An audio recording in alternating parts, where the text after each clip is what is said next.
Going on, everyone? Got a 2022 Toyota Tundra. We're getting maintenance required here on the dash. I'm gonna show you how to reset this message, okay? So what we're gonna need to do is come over here to your steering wheel and go ahead and hit the back button.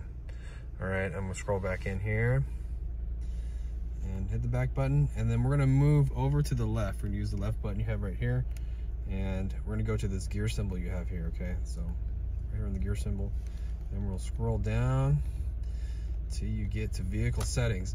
Now what you're gonna do is you're gonna press and hold OK, which is this button here. Press and hold down OK.